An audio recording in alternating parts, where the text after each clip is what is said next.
ladies and gentlemen, and welcome to this, the 20th ordinary meeting of the 169th session of the Queen's University of Belfast Literary and Scientific Society.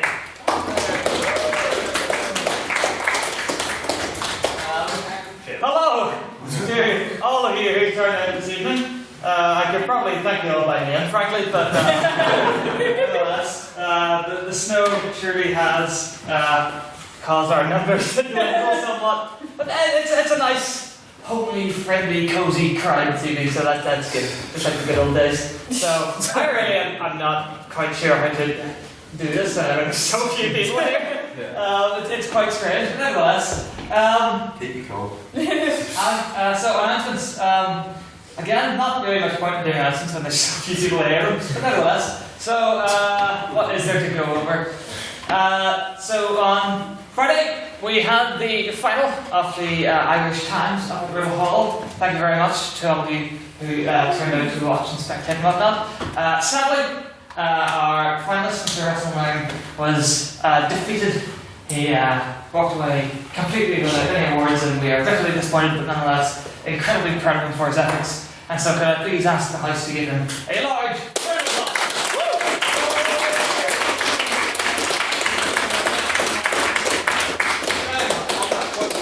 You say I walked away without any awards, but that does not account for the large quantity of pens, notebooks and wine we stole from them. I will take that. Also a pop-up banner. Also a pop-up banner and a large quantity of regular A4 paper.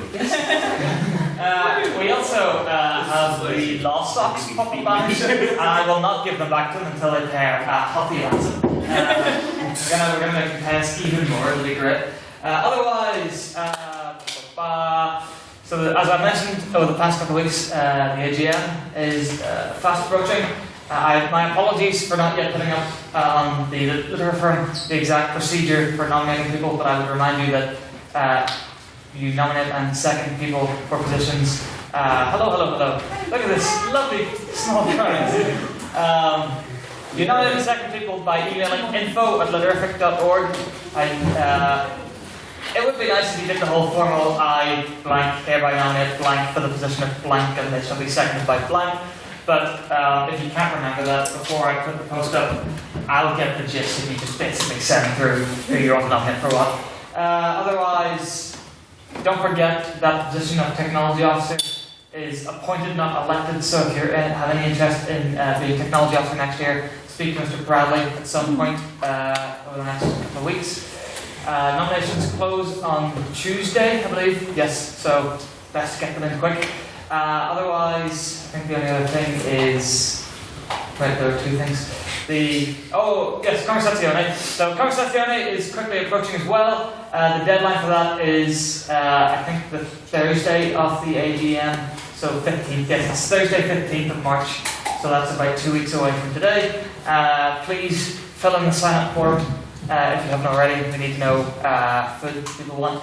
And also, slightly differently to last year, you cannot pay afterwards. If you want to attend, you must have paid beforehand. If you have not paid me or Mr. McDonald, the treasurer, by Thursday 15th, you will not have a seat at the Conversazione. So make sure you get your money in. You can pay me by cash, although I would prefer it to pay me by PayPal or by a direct bank transfer, as it leaves an electronic paper trail, so to speak. And finally, our hosting of the Irish National Maidens draws ever closer. We will require crash most likely for this. Yes. So if anybody lives in the area and can offer a small section of floor and roof for people to lie on and under over the weekend of 27th, 28th, 24th, 25th. 24th, 25th of March, please speak to Mr. Dolan. Again, they don't need couches, they don't need beds, they don't need anything, they just need a bit of floor. They don't sleep on staircases if we make them. So, yes. Oh my god. Indeed, it's really quite normal. Otherwise, yeah, I don't think I have anything else to announce. I must apologise, there is a slight mistake once again on the order papers. If you look at the second order of business, it says Mr. Secretary, reading of the minutes of the 20th ordinary meeting, and actually that was going to be a joke, but that is actually a mistake. Let's just say 19. On that point, Mr. President, Yes. I think what you're actually trying to prove is that our temporary secretary is in fact a time traveller. Yes, that too. Yeah. Big noise. But also, the joke I was going to make was that it shouldn't read Mr. Secretary, it should read Mr. Secretary. So if we could please welcome the Secretary to the front.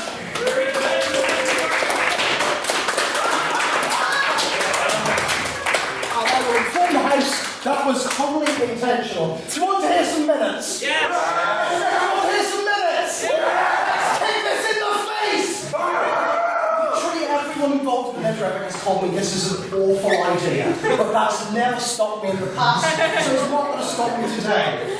Right, these are Mr. Peter Dunn's minutes. I'm reading them off my phone and they're absolutely tiny, so if my eyesight fails, I will just make them up. The 19th ordinary meeting of the Literary and Scientific Society took place on the 22nd of February and was attended by not nearly enough members, about 40. If only he could see us now. About tonight, I'm far too late because the President's faffing. His words, not mine. Shame resigned, Howard. Our Treasurer, Mr. John MacDonald, begun the session of private members' business by asking the House if they would condemn the new Snapchat update. Training Officer Miss Lily Vetter branded this as fake news, needless to say. She was wrong. The tech officer, Mr. Matthew Bradley, said it was obviously designed by someone who'd never seen an app before, then muttered something about capitalism. Yes, I did. Mr. Collingwood thoughtfully urged the House to think about the nudes. Calling the old man of the people. After intense discussion, a vote was taken on the motion this House would repeal the Snapchat updates, and it was passed. It's certainly the big issues discussed here at the moment. Mr. Russell Nairn, for some reason, decided we should support our irritating. This seems like I'm making it up, just slightly off on this. President Mr. Calvin Black in his campaign to become VP of Postgraduates in the Students' Union. This was passed overwhelmingly, and so was a motion which supported the change of the SU motto to "We suck and we don't listen." Actually, I'm not going to take the minutes as read. Because I believe it was "We don't listen, we don't care." They don't listen, they don't care. They don't listen, they don't care. But they have three. Sorry, we don't listen, we don't care. It's just my motto. The President then tried to avoid President's questions, but the Secretary pleaded for the President to not disgrace his office and face this music, which resulted in a triumphant Kardashian-related question from Mr. Olga McSparrow. The President then took a vote of prior opinion on the motion, "This House believes Big Pharma has done more harm than good," which read 8 for, 12 against, and 18 abstentions. What a lovely prior opinion. Opening the case, the proposition was Mr. Jack Patton, who apologised that his debate wouldn't be light and fluffy. Shame, really. He then went on to detail the huge discrepancies between the amount that several big pharma companies spend on marketing, rather than research and development. Big pharma, he argued, was like that high school boyfriend, who was more concerned with getting inside you than being effective once you're in there. He also discussed Big Pharma's lobbying power and thus pleaded for the House to vote for the proposition. Opening for the opposition was the venerable literarian Miss Christine Fleming. Starting her argument, she maintained that Big Pharma is by no way perfect, but to claim it has done more harm than good is a huge exaggeration. Through the work of big pharmaceutical companies, the research of smaller companies became a reality. It is therefore essential, she maintained, for the progression and development of life-saving drugs. Continuing the argument for the proposition was Mr. Ted Pine. The base of the speech was based around two central points. Firstly, that big pharma companies use bad science, and secondly, that they have a negative effect on mental health treatments. Big pharma capitalises on vulnerable people for profit, he argued, rather than evidence-based research. With this, he set his case for the proposition. Continuing the opposition's argument was Mr. Olgan McSparrow, who too reasoned that big pharma companies clearly have profit at heart, but that their development of drugs into mass production was essential for contemporary medicine. He then detailed the several positive outcomes of pharmaceutical products and the significant financial positive impact that big pharma companies have on the economy. This text is really tiny. Concluding for the proposition, I can zoom in, but it doesn't it doesn't fit. Concluding from the proposition was Mr. James Beckett, or should we say Dr. Beckett? Good job, Bob. He opened his speech by saying that cheap research undertaken by companies is but a dream, but big pharma companies make this dream a reality. He then used the case study of female Viagra to expose big pharma companies' lack of moral jurisdiction. To conclude, he quipped that the ideology of big pharma is that of the drug dealer at the end of the street, but with worse ethics. Concluding for the opposition was Mr. Edmund Doherty, who argued that the core issue of the problem was a problem of capitalism. Mr. Doherty was clearly confused as to what side he was speaking on. Well, to not use big pharma, one would have to destroy every capitalist company going, which wasn't feasible, apparently. He also told the House that America isn't the world, and we should kill Michael Moore. Yes, really. We should maintain the notion of previous opposition speakers. The only way to develop drugs was through business. Questions were then heard from Mr. John McDonald, Mr. Chris Hubble, Mr. Colin Neal, and Mr. Hammond Tuffy. That's wrong, so I'll change that. A vote was then taken on speakerability, which read 20 for the proposition, 2 for the opposition, and 2 abstentions. May I take the minutes as read? No. Nay, okay. Dale doesn't care, correction. They don't care. My speech was a far more worse than what that said. I'll throw this in your face. I also think the real thrust of my speech was that cake isn't supposed to break, and that's just Okay, if they were added in, would you then take the minutes as read? Well, hey, let's end this charade. Thank you very much, Mr. Secretary. I will now move the House to a round of private members' business. Are there any items of private members' business this day? Mr. Collins. I would like to ask the House if we could extend a motion to give birthday congratulations to Miss Chloe Ferguson. Yes, indeed.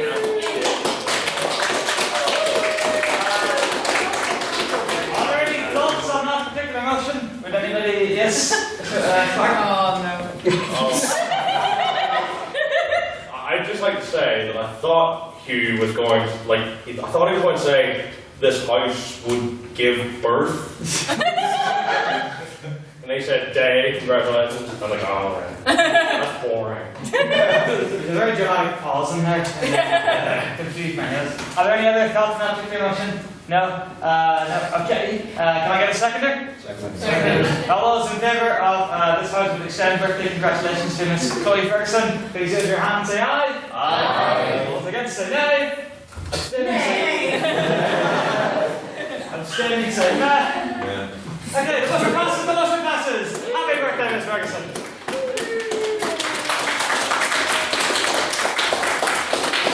There are so few of us this evening that we've really got to make the effort for every round of applause, otherwise it's going to be really sparse and miserable.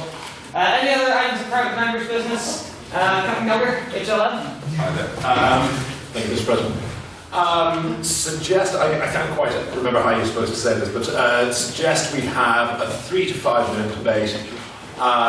Motion being this House would not wait until the summer to pull the union down. Very good. Any further thoughts on that motion, Mr. Dobbin? I think we should pull down the union as soon as possible, is all I'd say. And it's you're talking about the building itself, just to start the deconstruction. To be interpreted. If we were talking about to demolish its internal institutions and the rats that fester within, we can also tear those down as soon as need be.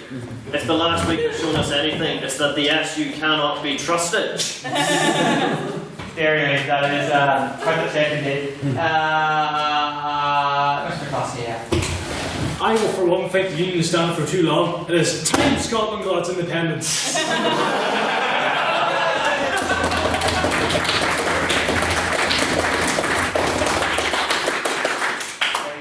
Mr. Patton? To give a sort of contrary point to everybody's always excitement at destroying that Building, cat building. going to get flooded. Just to remind you, the sooner that comes down, the sooner the new QB shopping mall gets now we are faced with that travesty. Thank you, Mr. Patton. Who will I go for? I'll go Mr. Mayor. on Mr. Patton's point, admittedly, whilst a QUB shopping centre may be built in the union's place, I will personally dismantle every union that I see put before me until I find aesthetically and moralistically pleasing. Any more hives of scum, rapacious villainy, and utter incontemptible nastiness and scallywaggery cannot be tolerated by my divine wrath. This is the word of the Lord.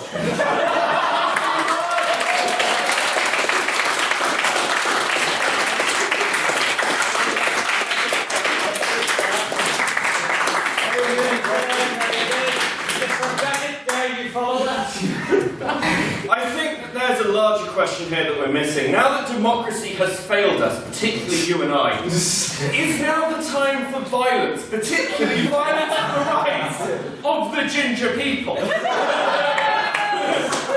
Let me say, Mr. Beckett, no, now is not the time. I said it as that time is long since past. I should have listened to that long before. I think that's. No, from this side of the house, no. Easy. No. That's very Over-represented. Mr. Hall? It doesn't matter.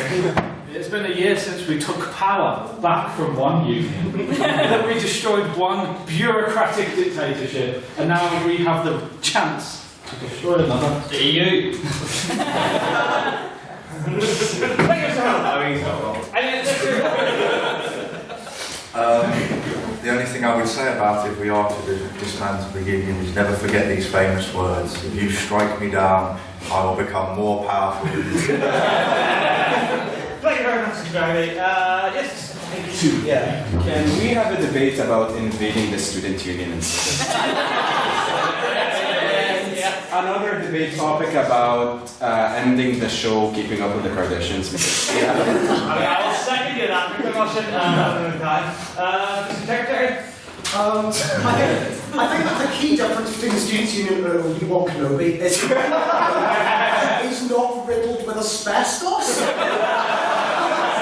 He doesn't have like wires hanging from the ceiling. That if you were to do this, and I'm quite short, if you were to do that, you get immediately electrocuted. So I think it is a risk to health. Has anyone been up to the top floor of the union? I have been at the top floor of the If anyone's played any horror game for 5 years, imagine that, only you're in it. And more likely to die. Thank you very much, Mr. Secretary. Are there any other points that should be... yes, Mr. McCullen? One thing you said, Caroline, about it, there's no need. One swift kick and it's gone. Thank you very much. Anyone else? Anyone other than yes, Mr. McStar? We're all gonna miss the speakeasy on a Friday. Yeah. It's a good night. Oh yeah, good one. Scary me. Take 15 church fire and the house is spoken. Anyone else going once, going twice? Final word on the motion then to Mr. Henry. We have heard the fine suggestion that we invade the union, or more specifically, debate upon invading the union. But debate is not enough, my fine. For every second we debate, that foul building still stands. Therefore, I propose that you join me now and dismantle that foul establishment brick by brick.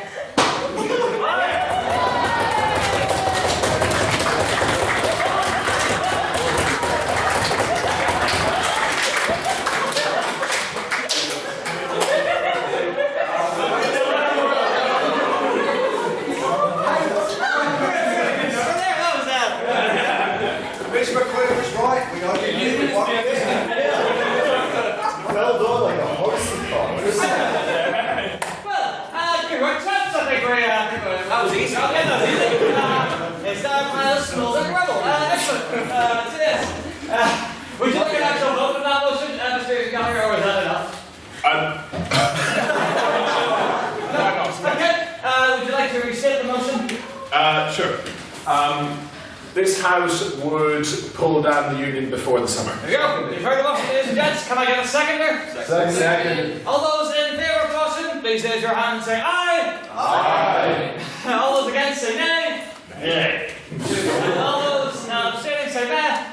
There you go. So, 3 nays, 2 nays, and the rest ayes, and we can figure it out later. The motion passes overwhelmingly. So there we go. We will indeed turn on you before the summer. Thank you very much, Captain. Is yours going to be the thing you said about earlier? Are there any other bits of private matters, Mr. Patton?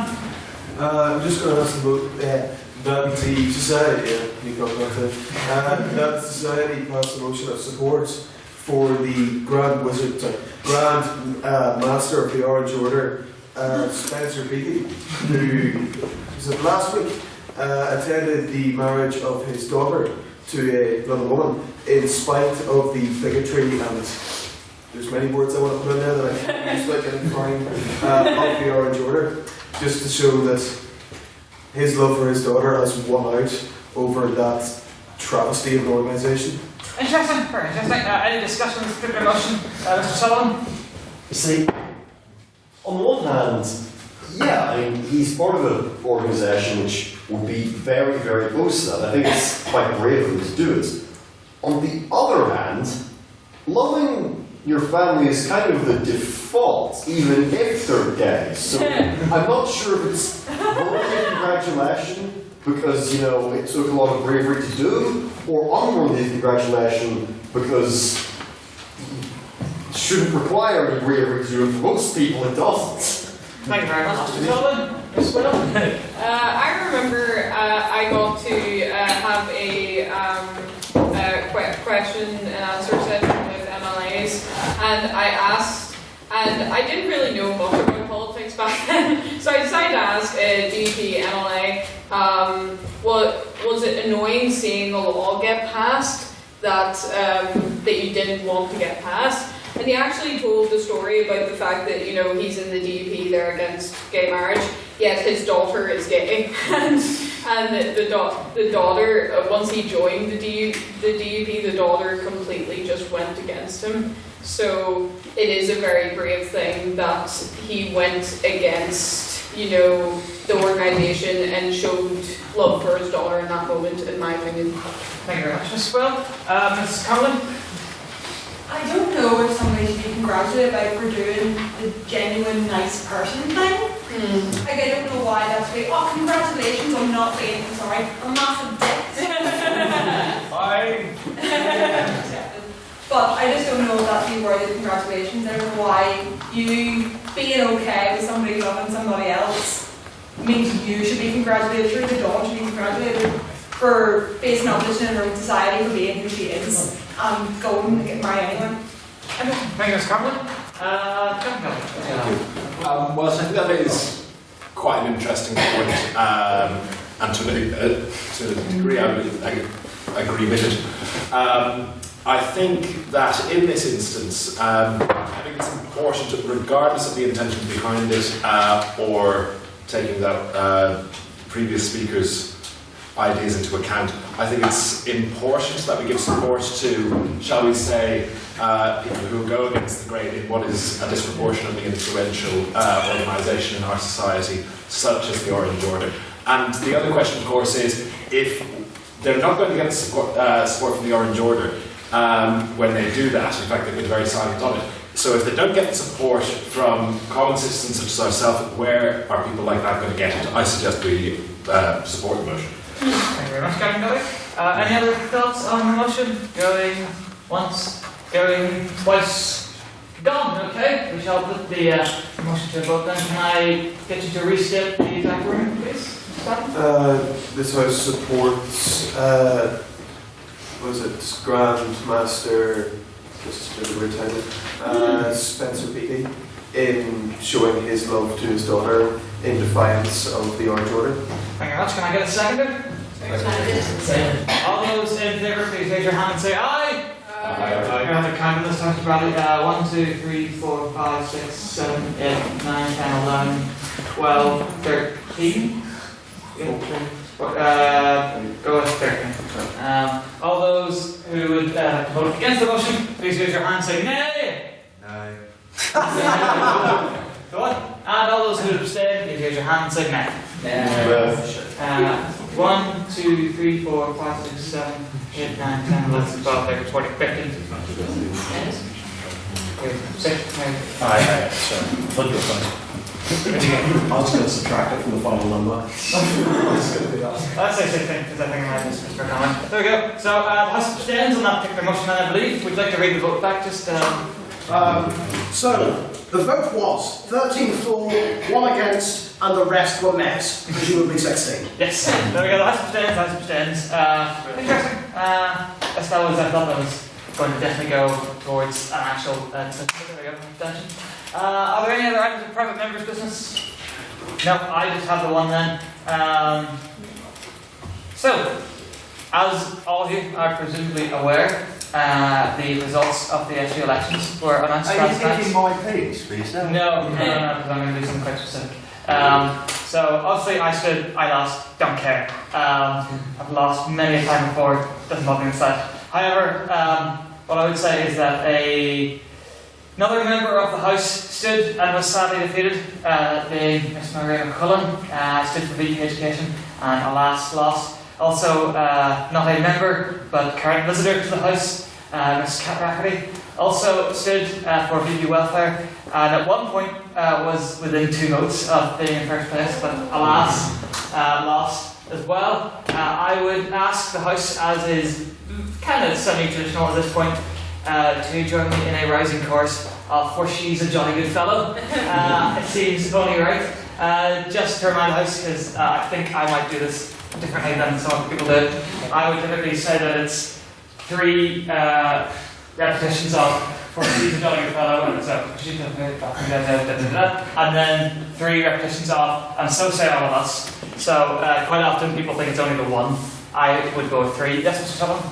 Surely, given we have 2 people there and yourself, it should be "For they are jolly good fellows." No, I don't need to be. But even then, I get my ego stoked enough up here, it's fine. but which one of them are we congratulating? We did the same last year If we for... say she, then it can only be one. Apostrophe S. We're seeing it ES apostrophe. Anyway, in any event, in any event, we did the same thing last year for Miss Better and Miss Ireland, so, and it was 5 then. Yes. So yes, follow my lead, please don't leave me stranded, that would be terribly embarrassing. 1, 2, 1, 2, 3. Oh, she's a jolly good fellow, oh, she's a jolly good fellow, oh, she's a jolly good fellow, and so say all of us, and so say all of us, and so say all of us. Hey!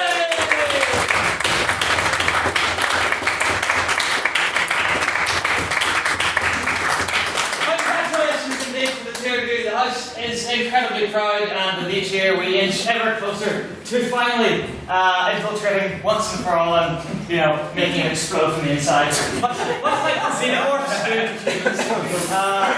We are the xenomorph to the SU human being. In any event, I think that will just do it for private members' business. On to a very quick round of President's questions. Mr. Rogers, excellent. Mr. President, I'd like to congratulate you on a wonderful rendition and ask, I don't suppose you know Men Behind the Wire, do you? Pardon? I'm honestly not sure I misheard you or if you just said some Irish. And at this point, it could go either way. Mr. Rogers, I'm not sure. It's a bit of both, yeah. Okay, what did you just ask me? Matthew? He asked if you know the lyrics to "Men Behind the Wire." Men Behind the Wire? No, I did not. Okay. Is there, would you like to clarify or? No, fair enough, that's No, I genuinely thought you'd said something in Irish there and I was just quite confused. Mr. Sullivan? Yeah. Mr. President, if you could invade any SU, Which Kardashian would it be? also which Kardashian would you invade?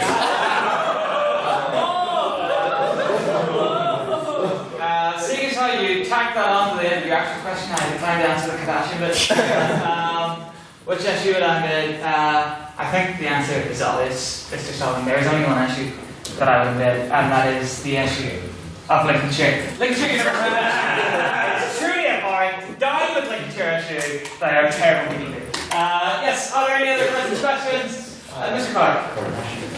On the theme of asking you if you know about songs. Yes. Have you heard? Have you heard of the song Rasputin by Boney M? And how popular a song? How well known would you say that song is? I think I might have heard of the song. If you were to give me the tune or the lyrics, I would probably.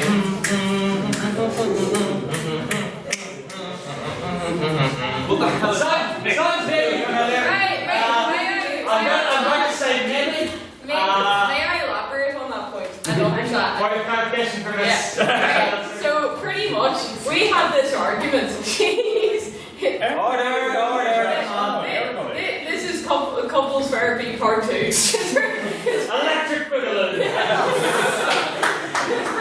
Because pretty much, we were playing a game where we were trying to hum popular songs, and he said, no, everyone knows that song. I was like, no, they don't. What's that one, Matt? Is this another word for clarification? It's not barrack. There lived a certain man in Russia long ago. He was big and strong and his eyes were flaming gold. Some people looked at him with terror and fear, but to Moscow chicks he was such a lovely dear. He could teach the Bible like a preacher, full of ecstasy. He also was the kind of preacher women would desire. Thank you.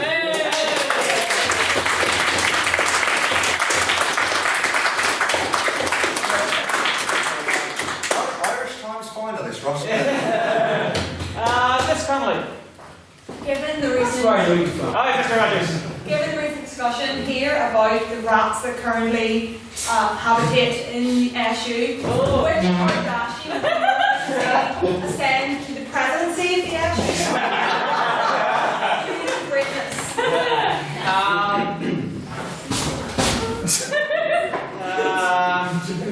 Make up a name.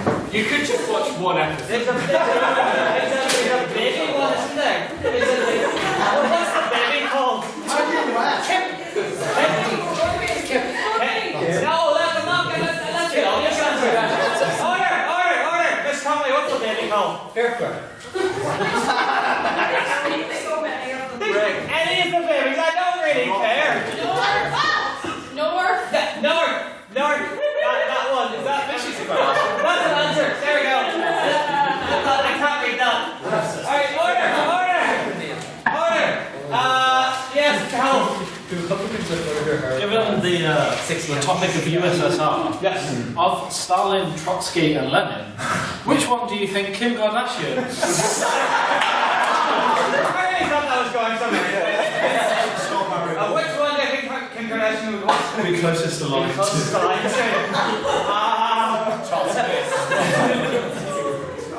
Jesus. Trotsky. Let's go with Trotsky. Why not? Fine choice. Okay. During the time that you were auctioned, yes. If the winner forced you to binge watch the Kardashians, would you do it? And I'm interested. What did they do with you after? If they were to make me do it, I would be obliged to under the terms of the contract, which were signed and sealed. And also, they haven't able to do anything yet, as I have been out of visiting for the past 2 weeks, and have not yet been able to offer my many skills. So yes, I'm sure they're very much looking forward to it. Mr. Duffy. What? Mr. Duffy? I am Rupert Bradley, so I don't know that name. That's true. Going back to the thing about songs, yes, and going with the USSR song, are you familiar with the song "Back in the USSR" yes. by the Beatles? Yes. Good. Good song. Thank you. Yes, that's all I got. Given all the snow and the winter of our discontent with everything that's happened with the SU and everything else, but noting that Providence, the amount of snow here compared to Dublin, would you agree we're still far better than Trinity? I mean, of course. Is that even a question, Mr. Mayor? I mean, I'm sure that's enshrined in the laws somewhere. Mr. Rogers, is that you something in response? Like, obviously, more snow in Dublin means that the Irish Free State is still a cold house core in certain section of the population here. Thank you very much, Mr. Rogers. Mr. Pat, were you going to let Mr. Nairn defend his country? let the foreigner have his chance. Mr. Nairn and Mr. Pat. First off, I'm going to fight him in a few moments, but before I do so, as we all learned from Hurricane Ophelia, the border passed by the couch. So it is quite simply a circumstance where, as our team has proved, the second a storm reaches the border, it sort of dissipates and doesn't exist anymore. So that's why we're fine.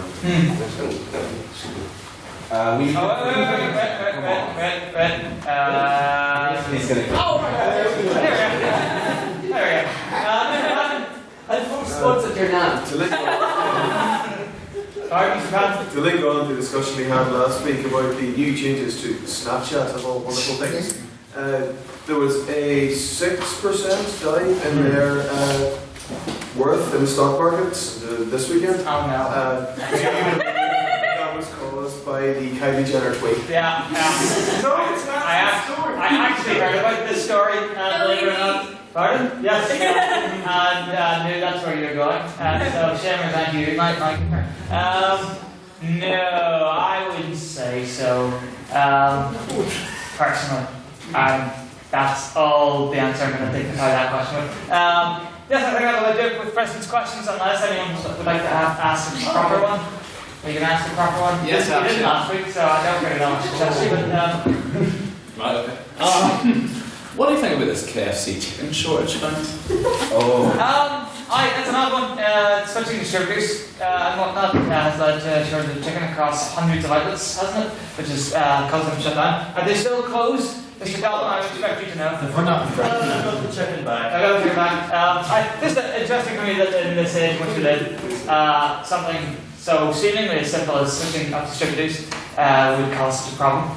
There we are. Mr. Conway, I'll let you close this out.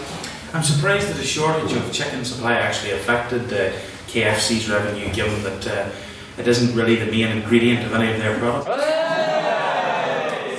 Very good. Very good. So this, I think, sure, Mr. Rogers. You speak nothing wrong. Calisan Ditch.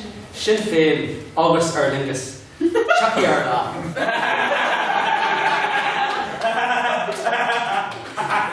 Give me the wine back. Even he understood. No! We haven't won! To that, I would say Irish word for yes. I'd leave it at that. There isn't an Irish word for yes. Yeah, of course there isn't. Why did I know that? So yes, that's enough of that nonsense. On to the debate proper. We shall now take a vote on prior opinion. The motion this evening is this House of Invade Soviet Union 1945. All those who would support the motion at this moment in time, please raise your hand and say aye. Aye. 1, 2, 3. Mr. Secretary. Gobs. Would you see you striking? All those who would oppose the motion, please raise your hand and say nay. Nay. 1, 2, 3, 4, 5, 6.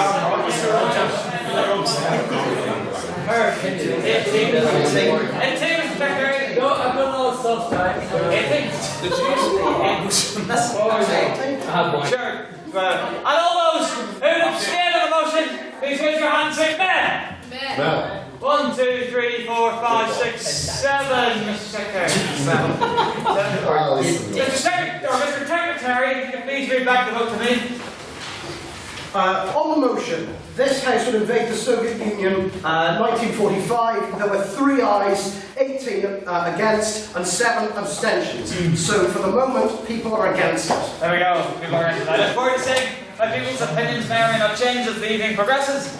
But to propose the motion and open the debate this evening, I would like you all to give a warm welcome to Mr. Alan Tafik.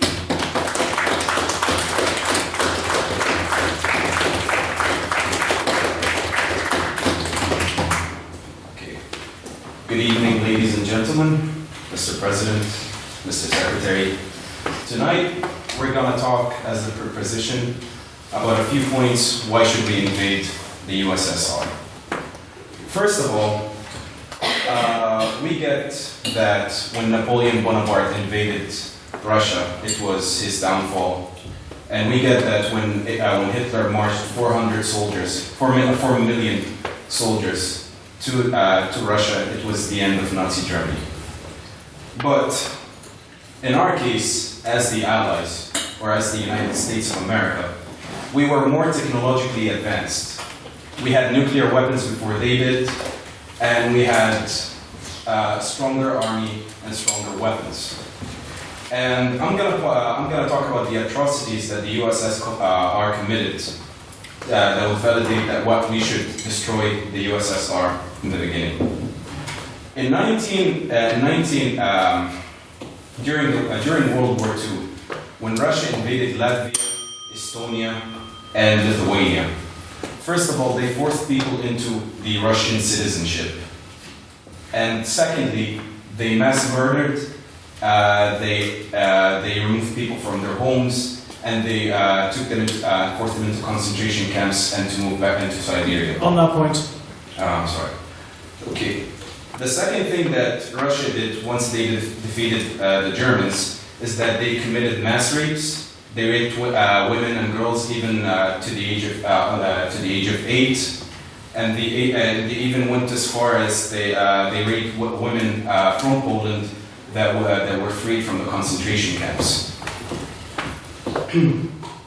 Furthermore, during the siege of Budapest, on the 13th of February 1945, there were 38,000 civilians killed, 13,000 died due to military actions by the USSR Army, 25,000 died from starvation, disease, and other causes due to neglect.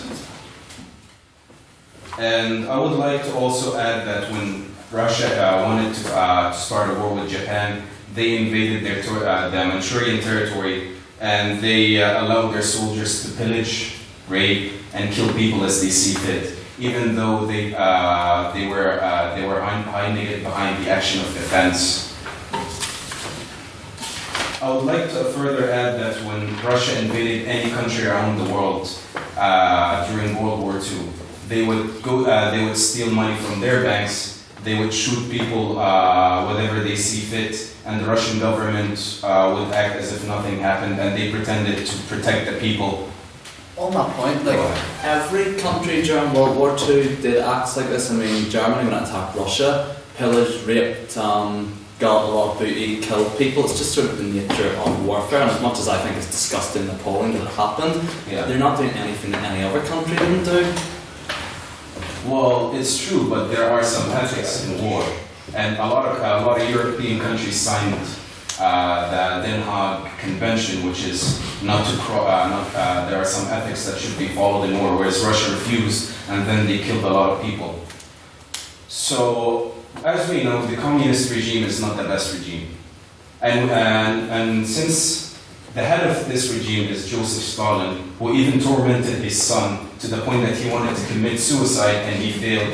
And his remark was, "You're too pathetic to the point that you can't even shoot yourself at point blank." And what's even worse is that when he was negotiating to save the life of his son, he said his son is worthless, so let's go, so take him and kill him. These are the few reasons we believe that Soviet Russia should have been stopped stopped from expanding. Any questions? Go ahead.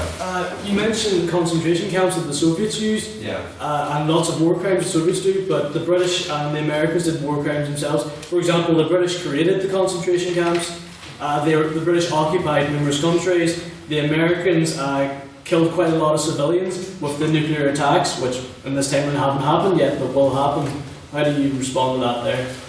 Well, I would say, the Russians, sure, like war you're gonna have casualties one way or another. But Russians, they killed intentionally.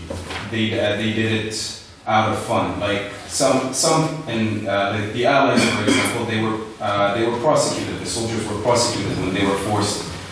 When they were caught doing an illegal act, whereas the Russians, they didn't do anything about it. Any other questions? Go ahead.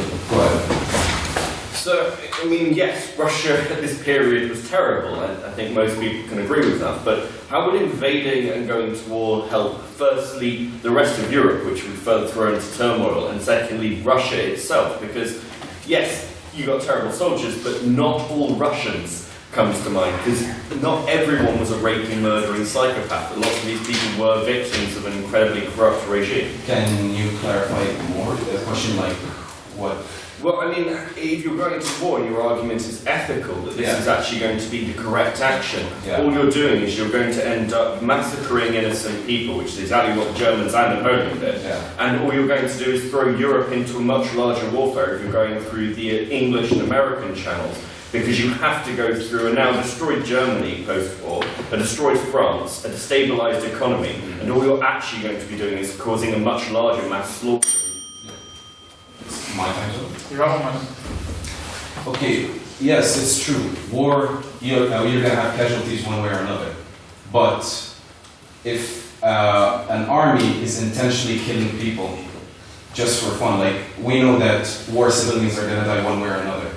But if a country is just killing people just for the fun of it, then this country should be stopped. And we're not saying we're going to invade Russia and stay there. We're going to invade Russia, we're going to destroy the communist regime and going to replace it with another, democratic country which listens to the people. Thank you so much.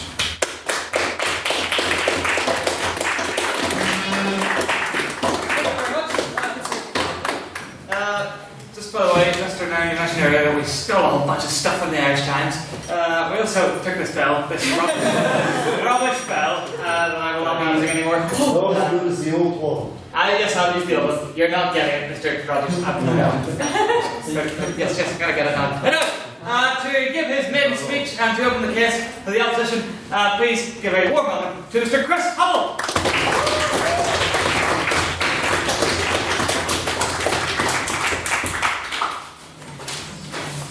I don't have my glasses, I might not be able to read what I've written, and I don't look as intelligent as I'd like to. It's a good place to start. So I'd like to open for the opposition. We believe it would be foolish to invade the Soviet Union in 1945. I would start off with a few rebuttals to yourself. So the first assertion was the USA has a bigger army, a better army, and it had nuclear weapons. It had 2 nuclear weapons, which would take it about a tenth of Moscow. It would not be enough to make any sort of impactful damage on the USSR. You said about civilian casualties in Budapest, but 65% of the entire war casualties were civilian. You can't blame all of them on the USSR. You said they steal resources, gold, land, and they rape, which is all very bad, but it sounds a bit like the policy of the British Empire, which was still clinging on to some form of strength. Sure. And secondly, and finally, you said you could destroy the regime, the communist regime, and introduce democracy, because that has been a successful policy in recent years. So I'd like to start with an overview. Of that matter. I would like to start with an overview of the global situation. So, if you look at the world in 1945, there is neither the opportunity nor the will to have a mass invasion of the USSR. We defeated Germany in May 1945, and I think we would all agree it would be foolish to invade the USSR before Germany was defeated, because we can't win a war. No, we just can't. I would try and put that more fluidly. But, so, May is where I start. When Germany had an unconditional surrender in May, troops across the world were celebrating the fact that peace was on the horizon. These were people who had fought for the last 6 years in desperation. These people had been mostly volunteers, mostly people who had been conscripted. These people did not want to fight for any longer than is necessary. And this can be seen by the fact that within 6 weeks we started having the repatriation of troops. We had massive mobilisation of American and UK troops from mainland Europe back to the home countries. Britain started this very quickly. You had pressure from industry, calling for workers from key sectors to be repatriated so that the economy could start functioning again. One congressperson in America said that the troops are almost psychopathic with their anxiety to return home. One sec.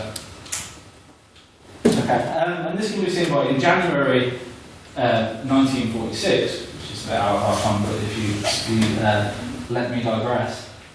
We had strikes both in the UK Army and in the US Army based on the fact that demobilisation was too slow.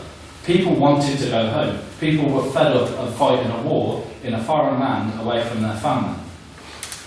So we've got to May, where Germany surrenders, but we still have an ongoing battle in the Pacific, which for the Americans, who were the strongest army, this is the most important battle. This is the reason they joined the war, because this was a threat to their interests. For Britain, this was a threat to our interests. It was a threat to India, who Japan was pushing onto the border. It was also a threat to Burma and some of our other colonies in the southeast. So we needed to deal with Japan before we could invade the USSR. On that point, Yes. at this point, Japan's navy has been almost entirely destroyed. Frankly, Japan is in no state to mount any sort of offensive against the US. Surely better to let the Japanese and the Russians soften each other up before we come in for the final blow. No, because the Russians hadn't joined the war against Japan until August, till after one of the nuclear bombs had dropped. They were still in a neutrality treaty up until April, and then they didn't renew it, they didn't declare open war until later in the defeat of Japan. So the war against Japan is important for three reasons. The human cost. The Japanese imperial desires ravaged Asia. You talked about the brutality of the USSR. This was magnified, because this was unending, and it was against their own people as well as the people of the continent. Secondly, there was a threat to the British colonial interests, as I said. And third, it was pride and morale. For the America, the reason they entered the war was because of Japan's attacks and because of Japan's aggression. No, let me finish. So the US entered on the proviso of self-defense. Do you think that the troops who were there conscripted, volunteering for the defence of their country and for the peoples of the earth, would then forego that fight to invade, to be aggressors to another country? I don't think so. So before the USSR, before any invasion of the USSR, Japan had to be defeated, because that was the main war. But in order to defeat Japan, the USSR was needed. We needed their support. You mentioned the Manchurian invasion. This was, so the Manchurian invasion happened between the nuclear bombs dropped on Hiroshima and Nagasaki. Hold on. Yeah. Bomb in Nagasaki was largely just a warning to the USSR, rather just a means of defeating Japan in itself. And following on from a conversation I had now 40 minutes ago in the bar Flippers McGee, the bombing of Hiroshima aside, can you defend the bombing of Nagasaki? I'm going to ignore the last one because I'm not here to defend that. But in terms of the threat to the USSR, yeah, I'm sure it was. But the fact is, in order for Japan to surrender, Russia needed to invade from the north, needed to invade because it defeated the 1 million strong army that Japan had. It was the largest land force that Japan had accumulated, and it was instrumental in bringing Japan to an unconditional surrender. So then we get to September. So the months are wearing away. And what has happened in the 9 months leading up to September that leaves us in a position where we can invade one of the strongest powers in the world?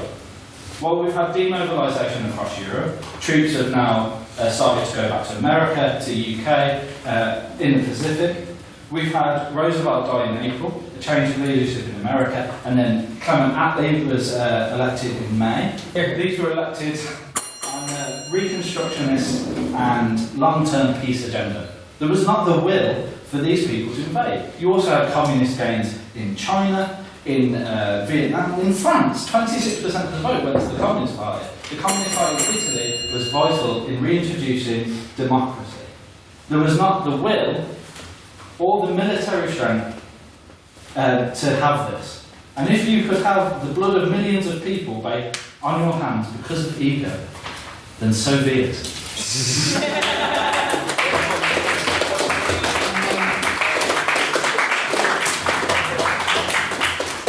Ordinarily, I would ask the House for a second round of applause for written speech, however that pun was so bad. I'm very tempted not to, but I will. No, I didn't officially propose it, so you can't say it. Can I please get another round of applause for a wonderful native speech?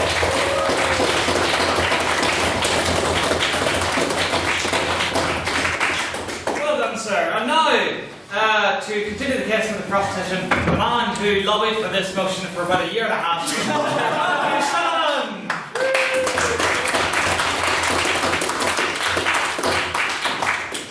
I seem to recall the previous secretary saying he would only ever support this motion if I could get it in less than 7 words, despite the original wording of it being less than 7 words. Friends, we live in a world split perpetually along one line. Good against evil. Right against wrong. Freedom, my friends, against totalitarianism. The war we are just now concluding in Europe is clearly the struggle of democracy against the mad and totalitarian rhetoric of Hitler, Mussolini, and Hitler. During this war, it has been necessary to ally ourselves with those who we did not agree with, because they were a lesser evil. It must be said, however, that while our ally in the East was instrumental in the defeat of Mr. Hitler, they did not do so for the same reasons as us. I am talking, of course, about the Soviets. Because while we fought for our freedoms, our right to express ourselves and think and do as we wish, the Soviets pretty much just fought for the survival of their own regime. Make no mistake, the Soviets aren't like us. They didn't believe in freedom. No, thank you, sir. They didn't believe in democracy. They're, quite frankly, nearly as bad, or even worse. On that point? No, thank you. For even as the Nazis conquered the weak and spread their ideology of hatred across Europe, so too can we expect the Soviets to force their ideology of authoritarianism and envy upon Europe if we do not stop them. On that point. Who will come to Poland's aid when Stalin comes knocking? Who will come to Finland's? To Estonians? This is our answer. That our allegiance is to freedom and democracy. We have a sacred duty to uphold, to defend the weak from the ravages of the strong, and to raise up the shining light of democracy against the encroaching crimson tide of darkness and fear. Point. No. Now, while I think it's therefore well established that we have an obligation to help Europe, after all, when we sort of faffed about before Poland, we left Poland to die. We won't do that again. A lot of you might ask still, why not? After all, Europe has been beaten and bruised by this war, and its people are loath to suffer another.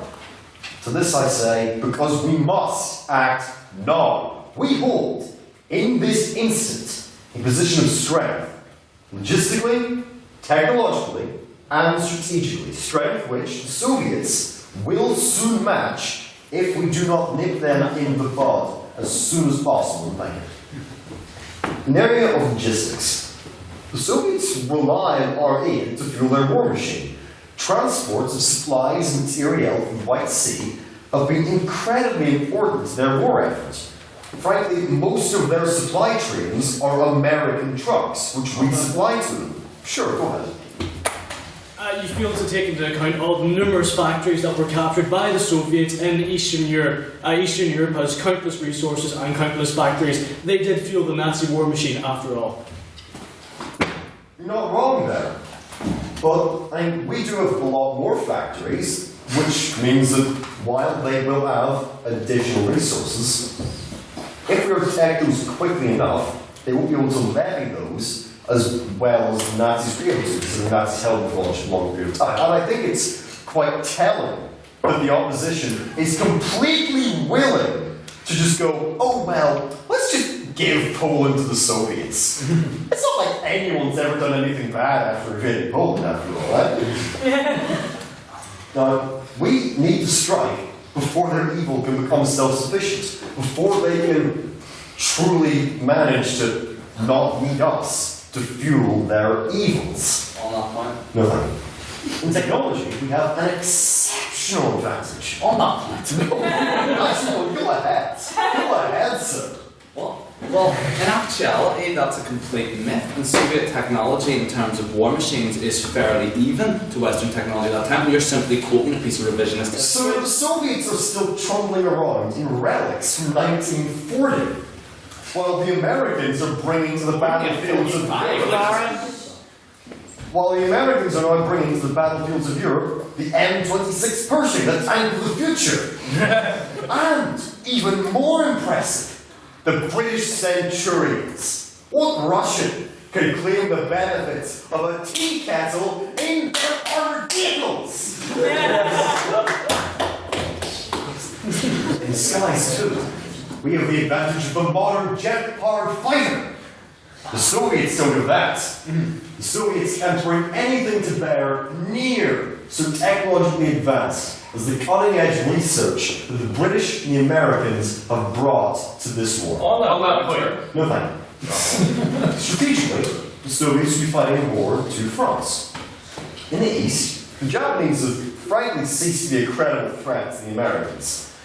The Japanese cannot attack the East anymore. Their navy has been destroyed. The only thing left to do in the East is mount an invasion.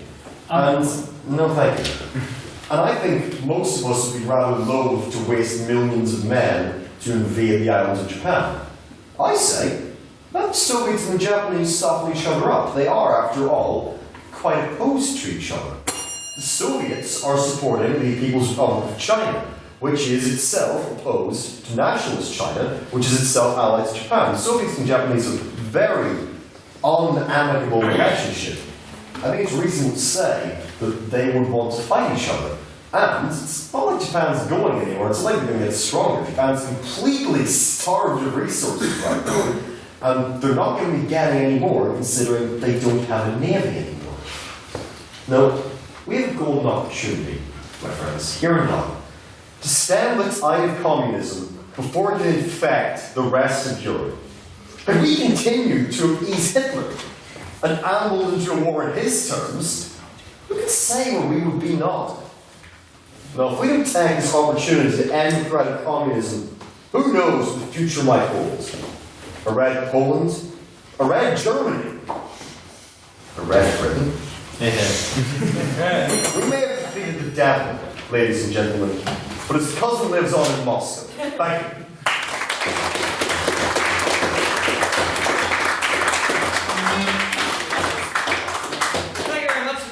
For that speech that you're clearly waiting for much too long to get. I would now like to welcome yet another main speaker for the opposition, Mr. Colin McCloskey, to continue the case.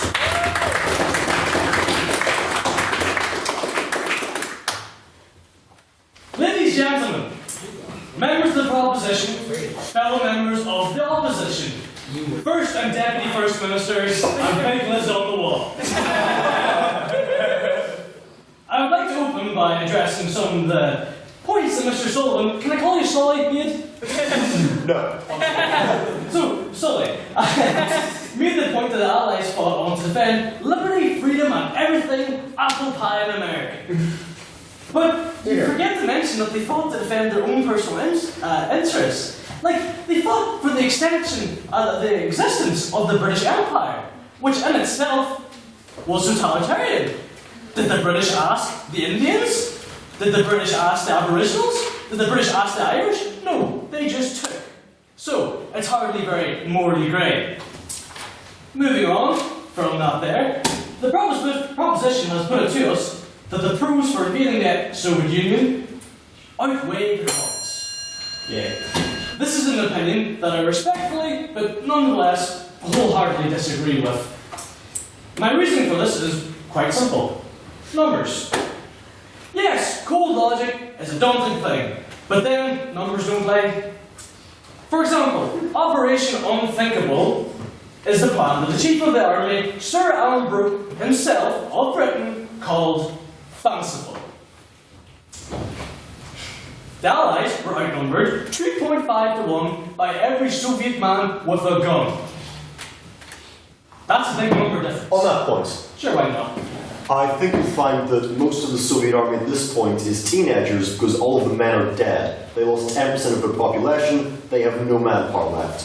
If we start killing their troops, they're not going to be replacing them fast. Anybody who can hold a gun can fire it. Doesn't matter.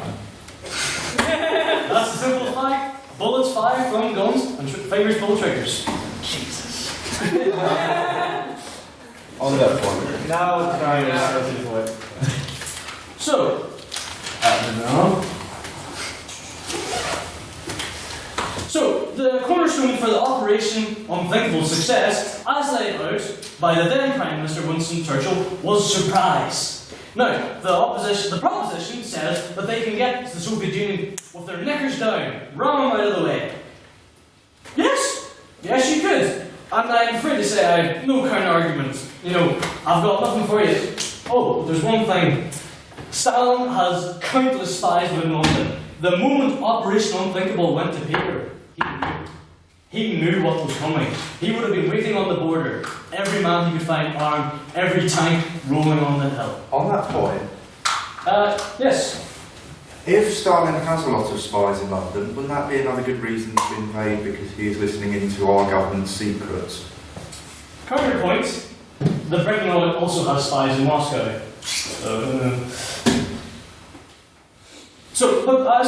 We'll go away from that feasibility of just how this invasion is going to go. And let's say we give the proposition the benefit of the doubt. Let's say that the surprise works in the Red Army. Veterans of Stalingrad and conquerors of Berlin were caught on the ropes. We still have to conquer Russia, and to do it before winter, you'll have at most 6 months.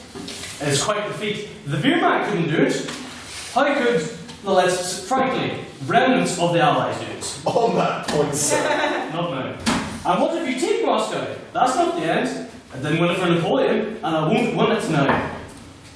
Let's talk about feeding this army. There's both a famine and a refugee crisis going on in Europe right now. These men have mouths. They have to eat. An army marches on its stomach, let's not forget. On that point. Not right now.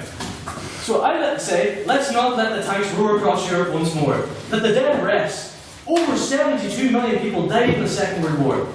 Are you really willing to restart the cycle of death? On that point. Not now, the next one. I will not presume to put into words the true horror of war and the carnage that goes with it. Such a human tragedy is beyond my personal description. However, the one that I found that came closest to this was Laurence Olivier's account in the fantastic series The World of War. Down this road, on a summer's day in 1944, the soldiers came. Nobody lives here now. They stayed only a few hours. When they were gone, a community that had lived for 1,000 years was dead. On that point. Nobody lives here now. Yes. Do you believe that we should have intervened in Europe, or do you think we should have let the Nazis have free rein? I'll cover that point at the end. This is Ordu-sur-Glane in France. On this day the soldiers came, the men were taken to the barns, the women and the children were led to the church. There they heard the firing as their men were executed. Then they too were killed. A few weeks later, many of those who had done the killings themselves were dead. They never did, and never will, rebuild Oradour. Its ruins are a memorial. Its martyrdom stands for thousands upon thousands of other martyrdoms. In Poland, in Russia, in China, in Burma, in a world of war. Anyone who proposes a replication of this monstrosity for small symbolic gains is wrong. And that is why I say, don't invade the Soviet Union. Choose peace, choose life, and most of all, choose the end of conflict. Thank you.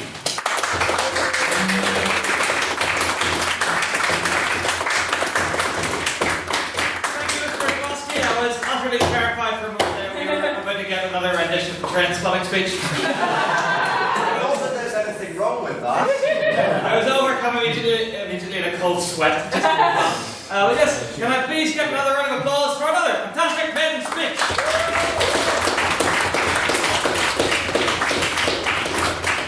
And now to continue the case of the proposition in what is most definitely not his maiden speech, well, please welcome Mr. Finbar Rogers,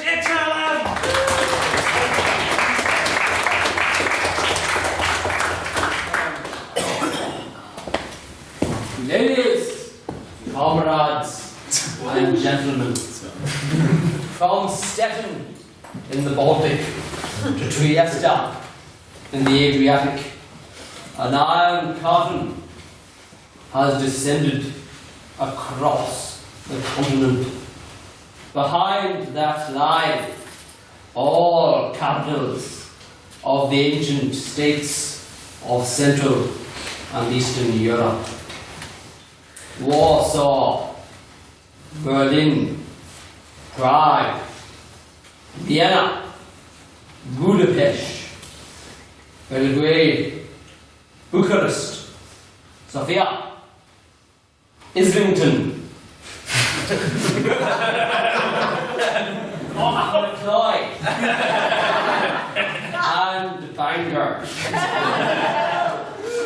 Sit down. Despite pacts of convenience born out of necessity. On that point, it cannot, shut up. It cannot be said that Russia is our friend. On that point. Russia, no, is historically our enemy. Semicolon. And now they have succumbed to the Red Menace. On that point. Which makes the latter doubly so. I told you once.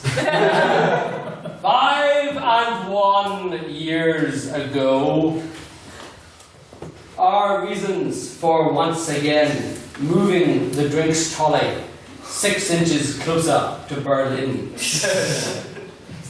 were to defend the national sovereignty and territorial integrity of Poland. It is plain as day, in fact, that Russia threatens Katya Nahulaski just as much as did the Nazi Reich. And so, if we are true to our initial war aims those few years ago, we cannot allow Karol Wojtyła to suffer under the crushing bad crack of the Soviet jackboot as they did under the Tsarist, the imperialist yoke. Their looming shadow has made its way creeping across the continent to our scepter dial. As we have seen through such insidious happenings as the Zinoviev letter, published into the public view by those stalwart patriots of the Daily Mail. They have seduced the British Labour Party as the foot soldiers of their some domestic plot. Can Mr. Hummel deny the affection of his party for Moscow? On that point.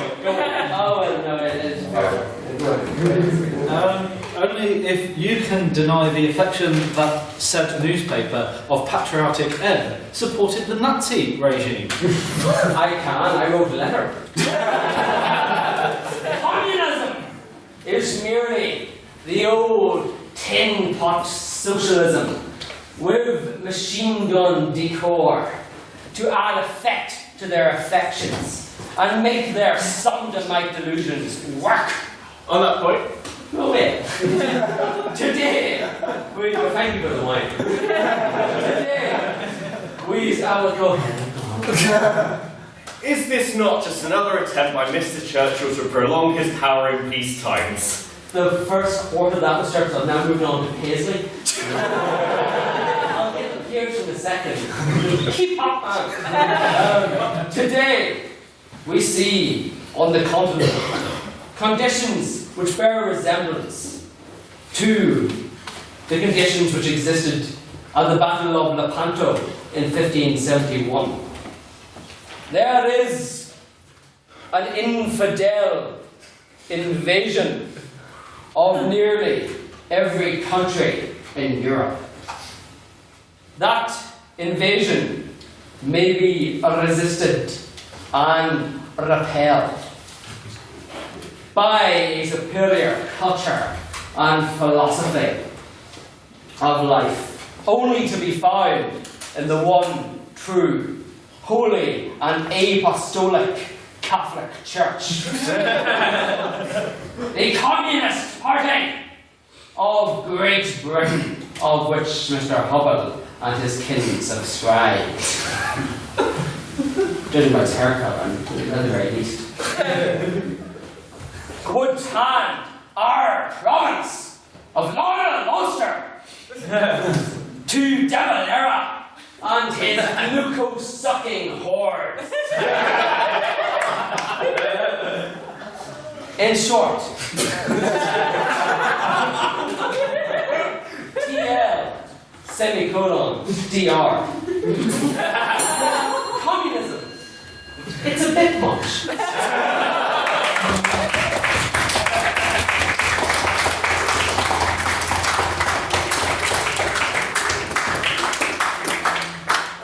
Dear me, I dare not even attempt to comment on what just transpired. The wonderful speech today, Mr. Rogers, incredibly enjoyable.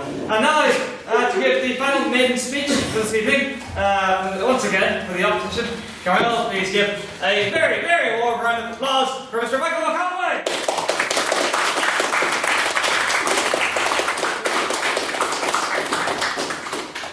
Good evening, ladies and gentlemen. As you can see from my preparations, I'm completely prepared. Firstly, I must apologise for my dress sense. Someone pointed out earlier that all I need is an air of mystery, a trilby hat, and a complicated love life, and I could be heading my own murder squad on ITV3's crime drama. But enough of my bad jokes. I would like to challenge some of the assertions made by previous speakers. Mr. Toffick, to begin with, that's when it's right, sorry, stated that the invasive stakeholders in Operation Unthinkable, as talked about by the perspective speaker, were more technologically advanced than the Soviet Union. Indeed, his view on the use of atomic weapons and an invasion of the Soviet Union in 1945 were shared by Mr. Winston Churchill, who stated that the Soviets no longer have the West by the throat. If Stalin insists on doing this or that, or fails on his Yalta commitments to Poland, we can just blot out Moscow, Krakow, or Kiev. I would like to challenge this position. I believe that America's post-war atomic capabilities were inadequate to the task of implementing a preemptive strike in 1945, or indeed during the later half of the 1940s. On that point. Apologies, can I explain? And then, sorry. America's embryonic plan for attack on USSR, Operation Pincher, in very early 1946, so that it becomes relevant for this debate, stipulated an atomic arsenal of 50 atomic bombs would be required to successfully immobilize the Soviet Union. But by the end of 1945, the United States had only managed to stockpile 2. By July 1946, an underwhelming 9, a rather embarrassing total, as 27 B-29 bombers were modified to deliver atomic weapons, only to realise that they had enough to go round. On that point. I can finish this in. And by July 1947, this had really risen to 13, yes. If we have the air superiority to drop nuclear bombs on Moscow or Krakow or Kiev, which we will because we have much superior air power, then quite frankly, we don't need nuclear bombs. We'll just carpet bomb them to dust. Although the United States possessed the firepower to devastate populated industrial targets in the USSR, the USSR could occupy strongholds in Eastern Europe indefinitely until the Allies invested in staging a costly land invasion in which the Red Army would have the upper hand. I believe, I hope that answers it, sorry. The second speaker stated that in the event an invasion of the Soviet Union,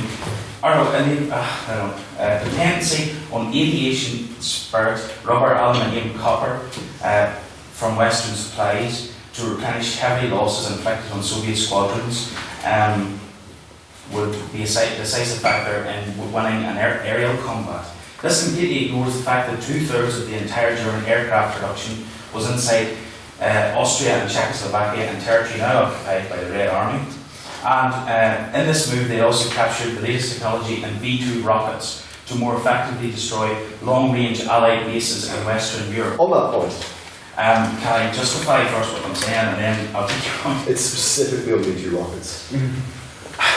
Hold up, please. We need to accept them. The American B-29 fighter aircraft had a range of only 1,500 to 1,700 miles in 1945. Thus, American pilots bombing Russian targets would have been forced to undertake one-way suicide missions unless they viewed forward bases, and they would be very vulnerable to attack from B-2 rockets. I'm sorry, I'm a bit pushed for time. I would also argue, we talked again that the planners of Operation Unthinkable envisaged swift military success due to an element of surprise, with its targets achieved well before a crippling Russian winter set in, avoiding at all costs a total war between East and West. However, I would contend that proposed preparations for the invasion in British and American zones in Western Germany and throughout Northern Europe would have immediately alerted Soviet agents as to their intentions, thus squandering any element of surprise. And this brings me to another point made by the first speaker. He said that the British and America, any stakeholders in invading the Soviet Union, which would be Britain, America, some Polish forces, and we'll talk later about the German contribution, they actually had stronger armies than the Red Army. On the 1st of July 1945, the scheduled date for Operation Unthinkable, the Red Army numbered 7 million men, 6 million of whom were in the frontline Western theatre in the event of an Allied invasion of Soviet satellites as a means to reach Russian territory, outnumbering Allied divisions by 4-1. The Allies could muster 47 armed divisions, dwarfed by the Red Army's capability of mustering 170. Thus, without the element of surprise, and with highly unfavourable odds mounting against them, a British and American invasion of West Germany in 1945, with designs to quickly advance to Poland and the Soviet Union, would at best lead to stagnation and stalemate, and at worst would hand the opportunity to the Red Army commanders to push Britain and America out of West Germany altogether in a swift counter-offensive. Now, General Sir Alan Brooke, in rejecting Operation Unthinkable plans as hazardous and completely unfeasible, emphasised that suggestions to mobilise 700,000 Wehrmacht troops in an invasion of Russia was extremely foolish, because there were. I actually had, I'll put them now, but I had a shortened copy of the Operation Unthinkable plans, which were published to the Public Records Service in 1998, and there were no plans to retrain these troops who had been enemies of the various stakeholders until, like May 1945. And they would also mobilise public opinion in Britain against them. I've run out of time, but I do want to conclude. Despite being a brilliant military tactician, how can we expect Mr. Hugh Dobbin to lead a standing army in this House's campaign to invade the Soviet Union? Given that it is only a matter of time before the newspapers reveal Russian involvement in Mr. Calvin Black's electoral campaign, I fear he will be very reluctant to mobilise this House to invade.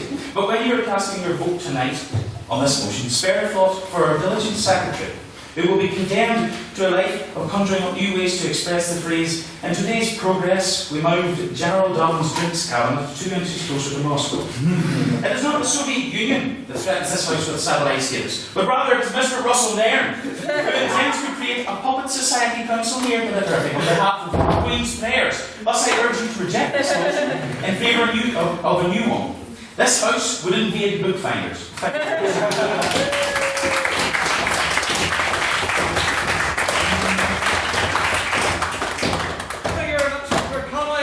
Please get another round of applause for his maiden speech.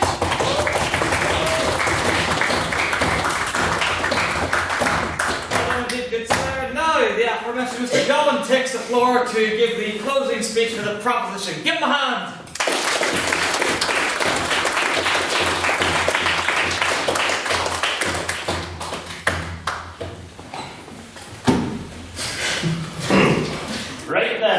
So, as we can see today, in summary, what this debate is hinged upon is two central points on each side. As we heard from our first speaker, one of the points that needs to be addressed is about the Soviet Union, whether or not it's something that needs to be invaded and how this weighs up against the other points.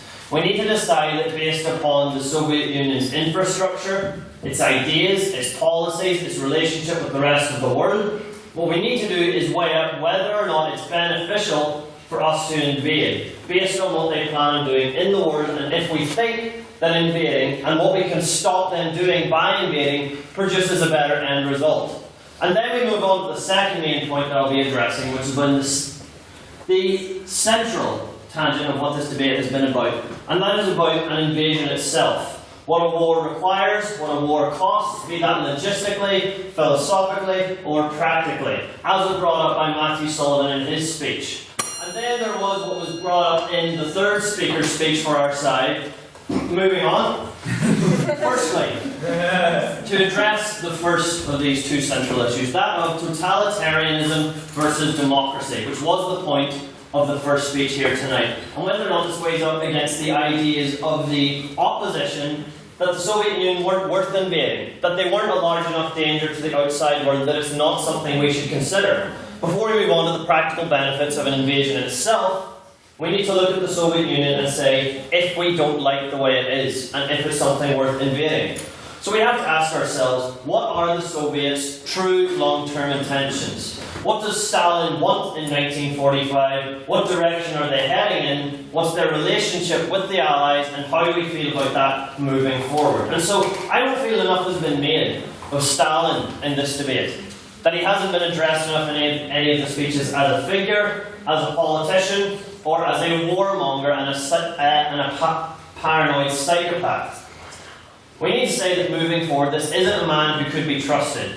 A man who believed that anyone who he believed might betray him, anyone who was unfaithful, he would gladly have murdered. On that point. Yes.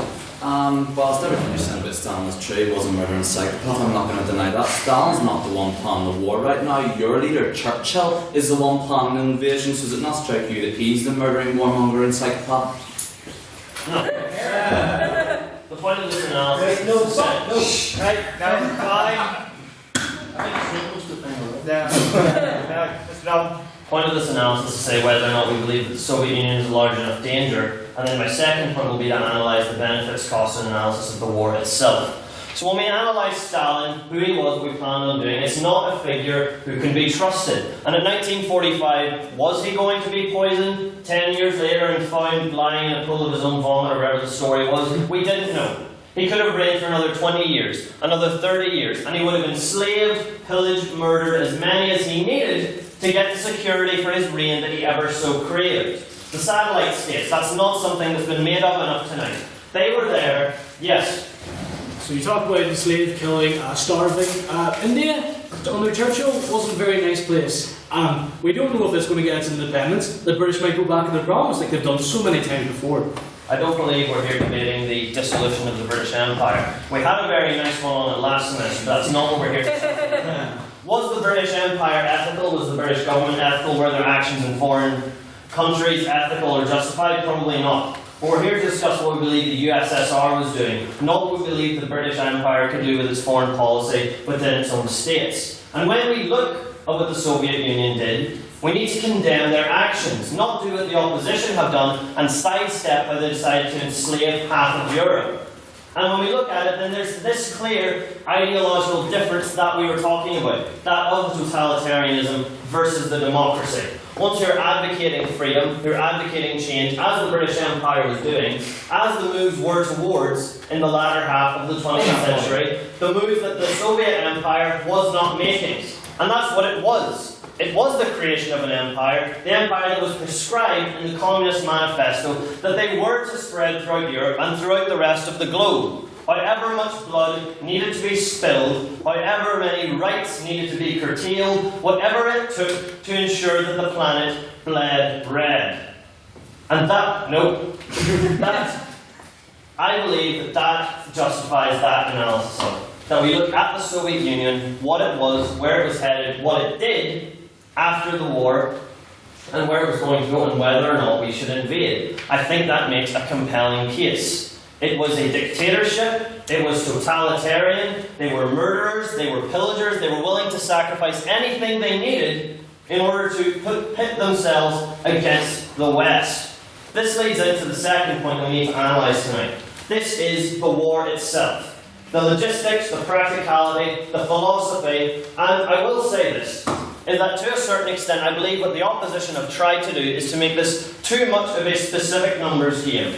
Obviously we need to have an analysis of armaments, of troops, of nations, but the degree to which they've done isn't conducive. We're going to say exactly what point in 1945 we're going to stage an invasion, exactly what missiles, what tanks we had, where they were going to send them, because we're not the military analysts.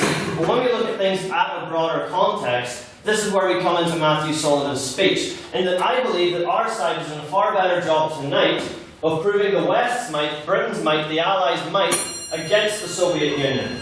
And that in that situation they have the possibility of victory. And we need to ask what the end result of this war is. What stability does this bring? And I can tell you this. It's about where motivation for a war comes from and what the alternative was to invading the Soviet Union. If these satellite states remain, if instead of the collapse brought on by a war, the Soviet Union does fester for the other half of a century until it leads to its total collapse, to a Russia that is to this day still mistrustful of the wider world. A war can be motivated by many things. It can be motivated by fear, what a nation will do to you, by anger towards what one has done to you, to jealousy for their resources. But what did happen between the West and Russia was a war of hatred, because it was a war where a bullet was never fired. The message was sent in the Cold War, where the West told Russia, we hate you, we don't want you to exist, we'll never trust you, your way of life, how you supply things, your resources, economy, media, we don't want it there. And that's continued to this day. Russia does not trust the West to this day because of the impacts of that war. You can compare how Japan feels about the US. They appreciate its rule, how it governs. Russia does not. If we invaded the Soviet Union, there would not have been the same level of a totalitarian empire which gripped Europe for half a century. And I can say definitively that it would have been much better if we had invaded the Soviet Union in 1945. Thank you.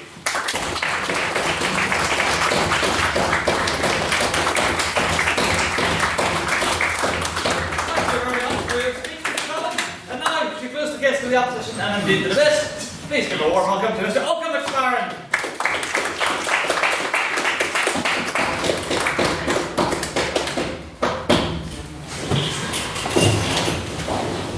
Members of the proposition, fellow members of the opposition, Mr. President, what's your title? Secretary. Mr. Secretary, members of the House. I want to refute a couple of points we've heard today. Mr. Shugalvan was talking to Japan, saying that Japan now respects the US, so are we supposed to expect countries now to submit to the US as well?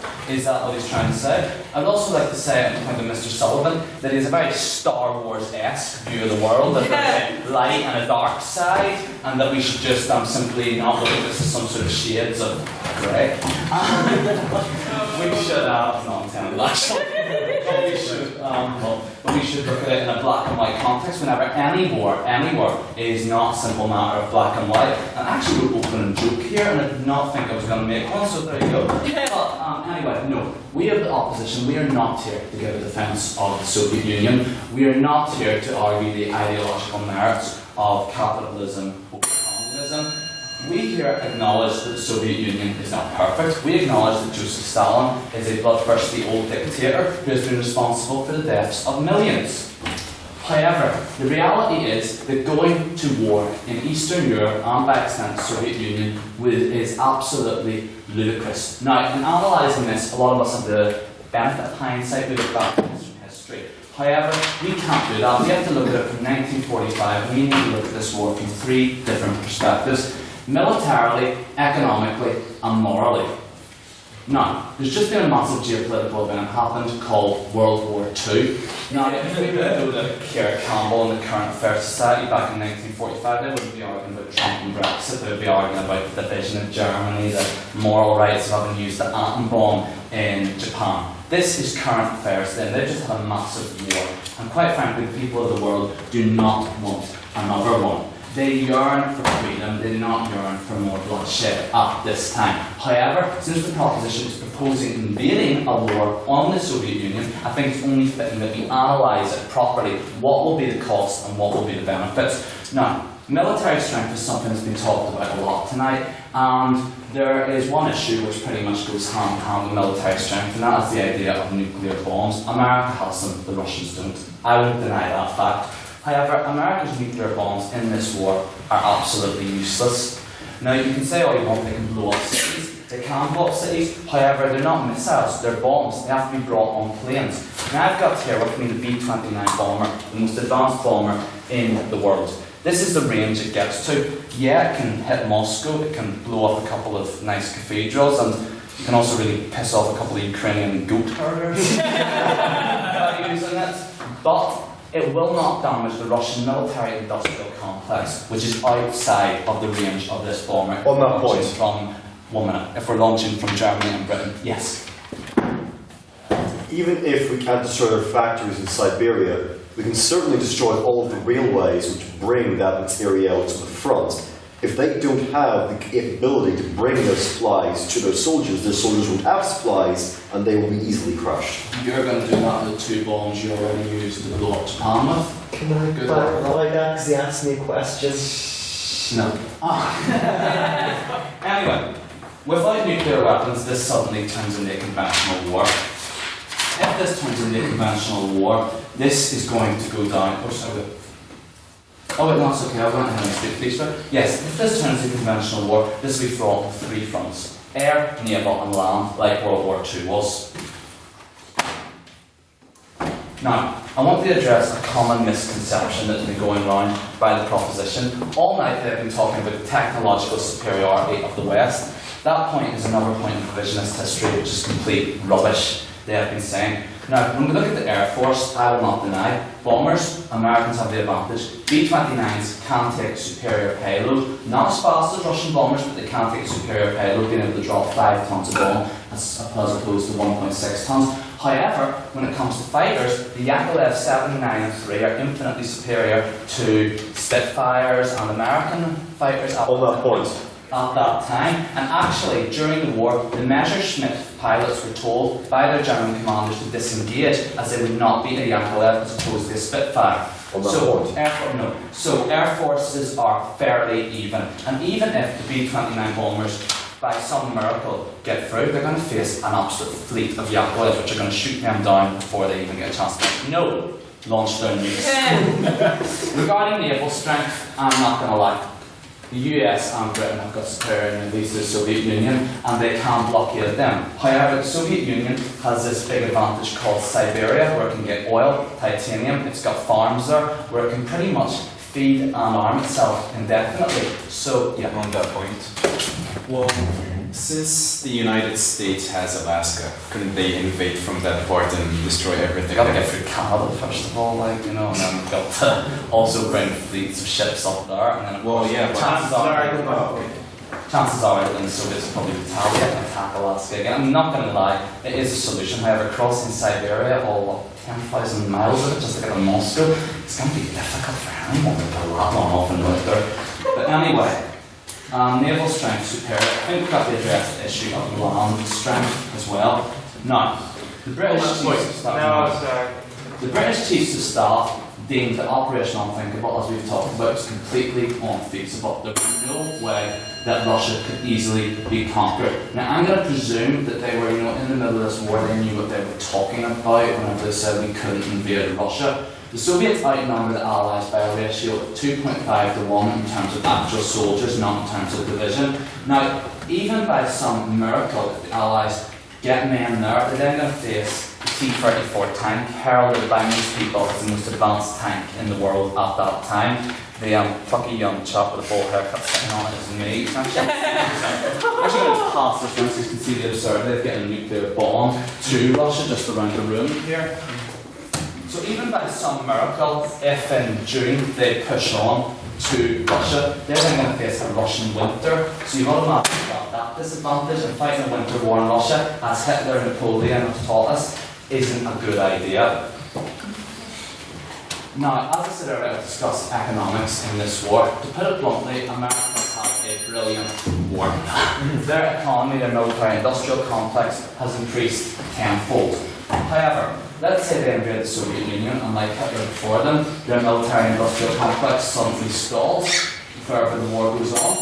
Would it not be very damaging for them to continue this war and not just be a matter of suffering for everyone? Morally, this is a completely unjustifiably war. I'm just going to finish up here. 72 million people have died during this war. Right.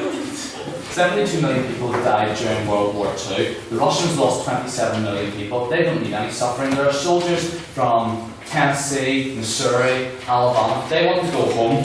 And I think it's right that they do go home. And in conclusion, I want to say this, morally this is not right. The Soviets helped defeat Hitler, the most evil man who ever lived. And militarily, this war cannot be won. And I'm going to end with a quote from The Princess Bride. There are two classic blunders.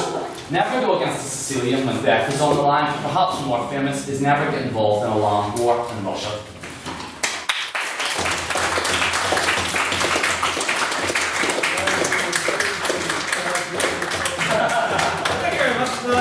Speech, Mr. McSparren. I would point out to members of the House that if you're ever speaking and think that you could do with just a little extra time after your speech, you can ask for an extension.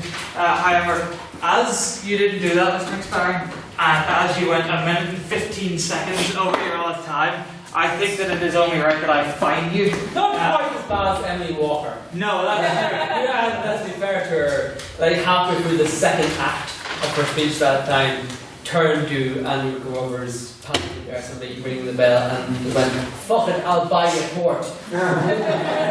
That was a quote and also a humorous tale, and I've already found you one, so it was a quote, so it's within the archives. Yes, I have been interacting with the archives. I'll come to yes, the story. Yes, right. A bottle of port, the cheapest you can find. We'll go to the house next week if you wouldn't mind. This is the cheapest I can find. Literally. Yes, it's also empty, Mr. Product. It's not used. It not. Anyway, enough of this nonsense. The time is getting away from us.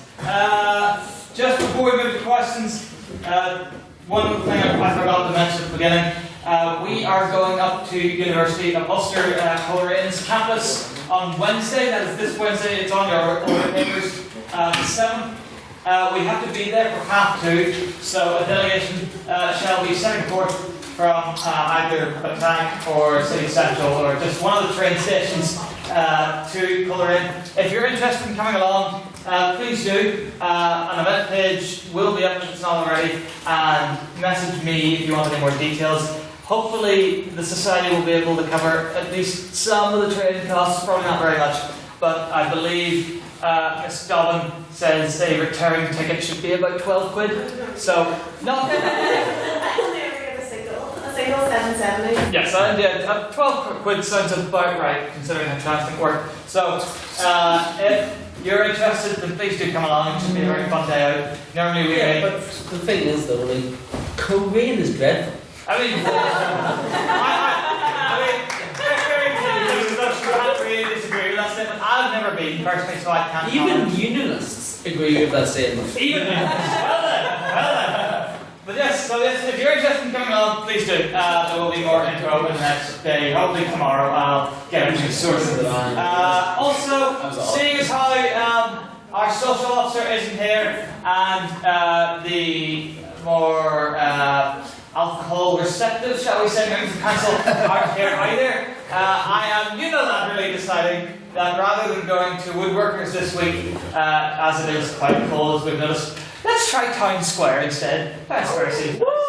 Yeah, let's try it. Why not? Of course, it's made it not to be there, so it's in for a change.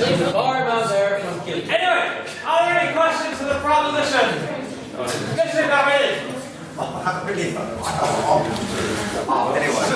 Suck it up. Order. John, what are you doing?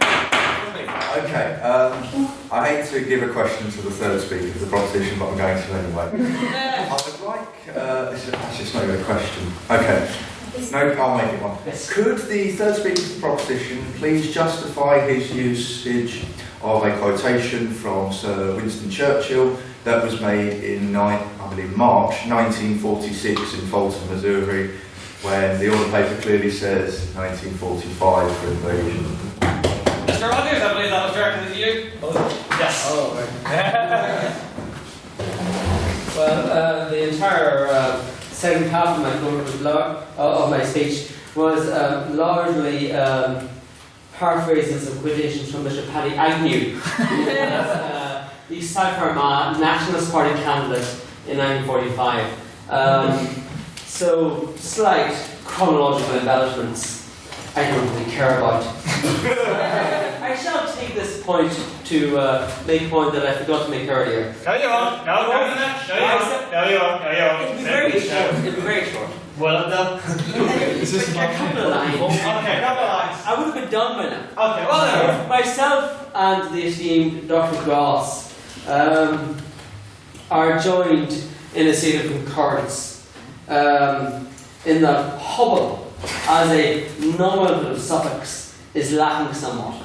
And we would both encourage the right honourable gentleman to adopt the familial denominator of Agnew.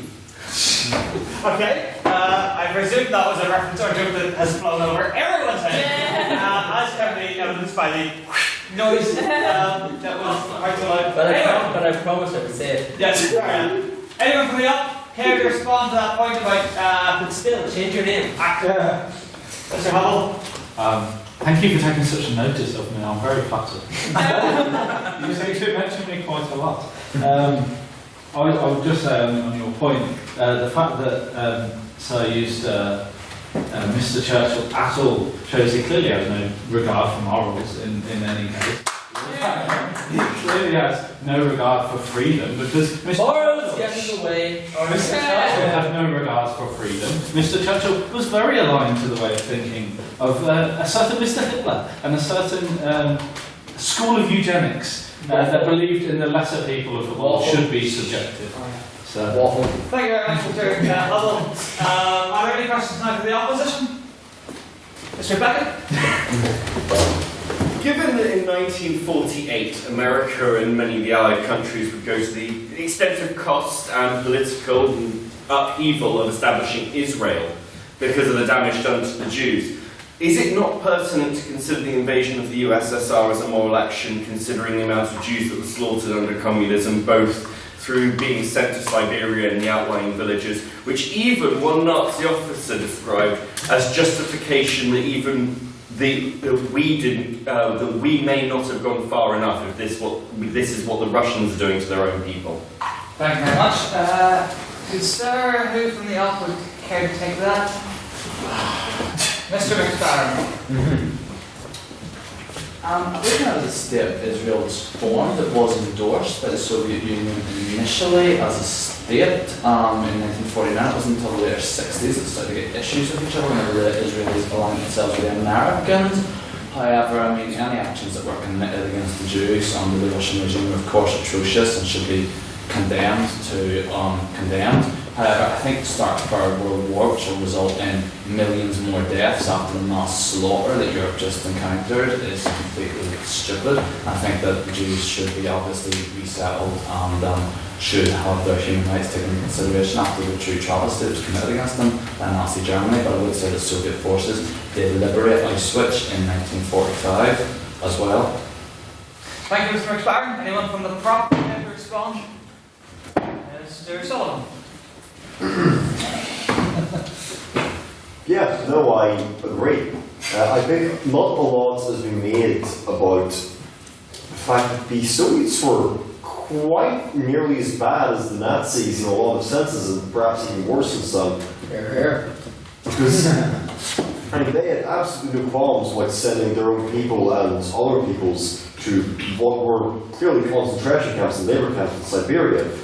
And I think that the opposition really fails to consider that while clearly I think everyone would agree that the war against Germany was entirely worth the losses that we suffered, they seem to think that even though Russia is actually a bit worse, they seem to think that suffering the same losses wouldn't be worth it a second time. And I would question why they don't want to stop literal genocides from occurring in other countries.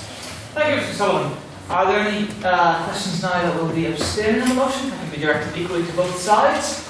I would point out that the sooner that we are out of here, the sooner you're all back into the cold. So, find a question. I don't want to go back right there. It's so cold. Look at those hands, shoot up. Mr. Patton. I would phrase this politely, but whatever.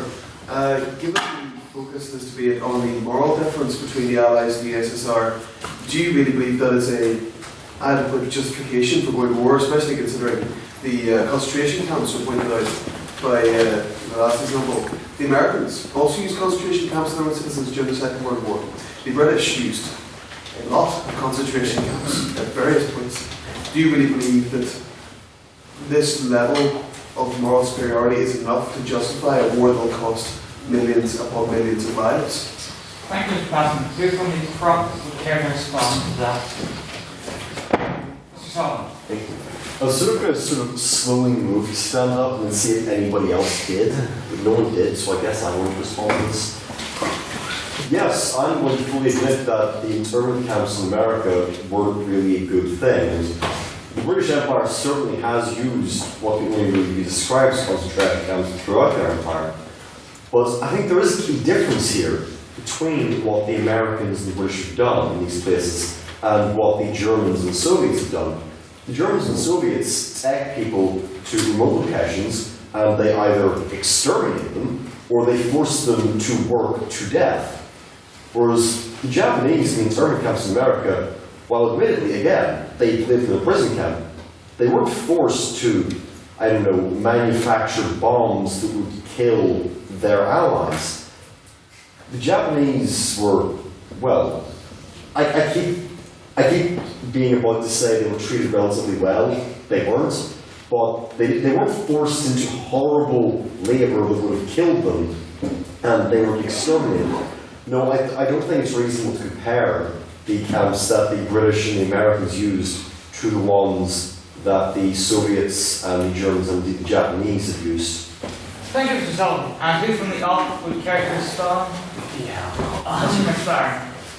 Yeah, well, obviously concentration camps by any nation are an atrocity. I mean, like labour camps as well are also an atrocity. I'm just going to add, but I mean, I would say big imperialist, big imperialistic powers always have problems that they do, and I will acknowledge that Soviets are no different in that fact. However, I mean, Soviets had famines under them, they had concentration camps as well. If you really say, look at the British or the French invaded the British in 1840 for the famine, now that happened in Ireland, like you've got to ask that question. So should we be invading the Soviets for atrocities, or should we just invade every part for atrocities committed? It just leads to more death.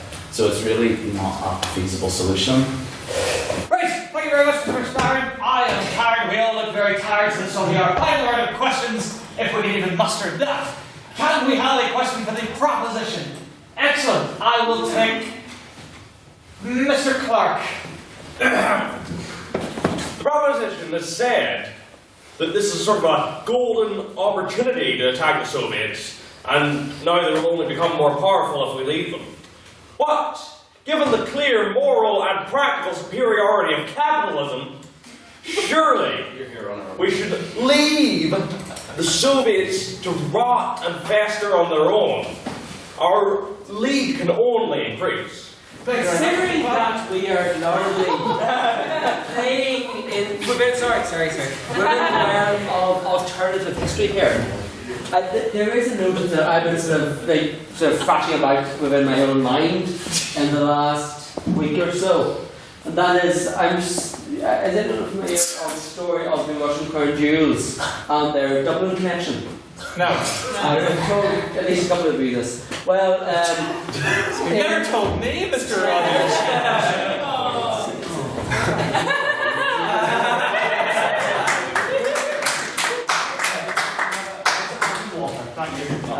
Let's forget about the question. In 1920, What's this got to do with the motion? around that. Point of order. What in the name of Barry Chuckle is going on?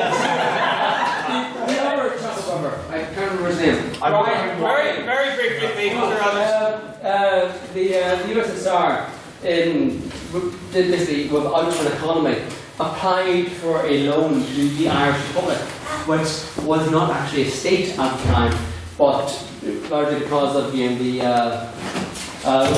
financial schemes of Collins had quite a lot of money.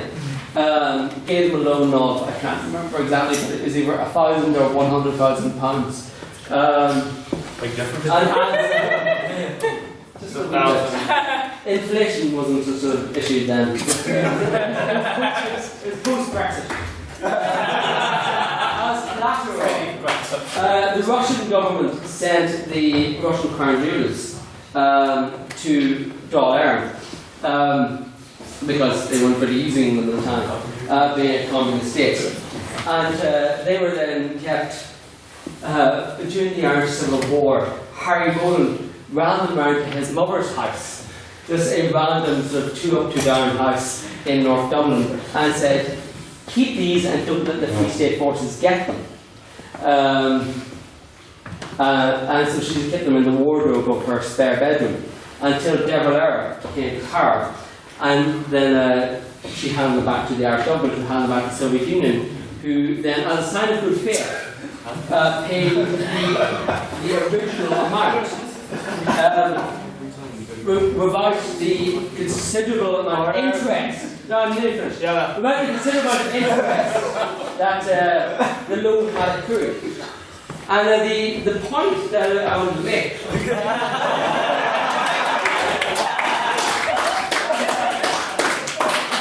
If they had actually paid the loan with the interest that it accrued over those 30 to 40 years, it could well have crippled the economy of the USSR. And therefore, technically, Ireland would have won the Cold War.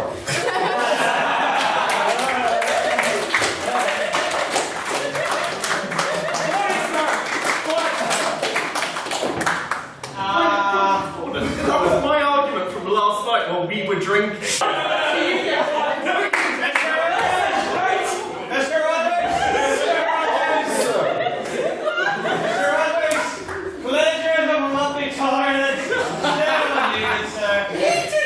Are you going to believe a Protestant over me?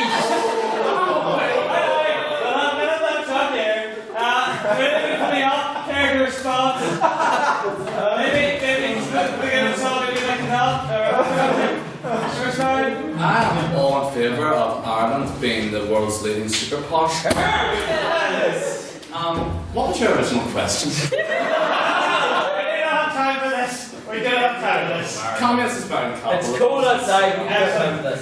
Any final questions from the opposition? Point of order, Mr. President. Yes. I can't really stand this much longer. Can we just bring this to a close? Yes. What? Are there any questions for the opposition? No. Great. Are there any questions in favor of the motion? No. Great. Excellent. Now we shall move to a vote.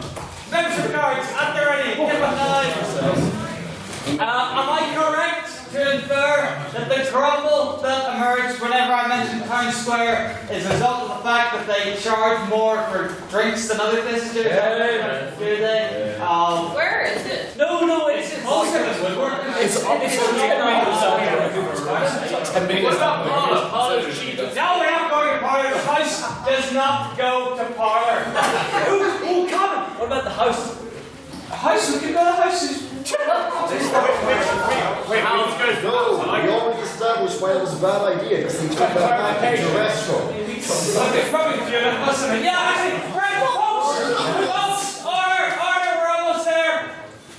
The ancestral drinking place of this fine establishment is the House Bar on Stranmillis. We stopped going there because we outgrew it and because, but it's really not any further away than Woodworkers is. The drink should be of an equivalent price, if not cheaper. And also, due to the weather, it will probably be empty and be able to accommodate us.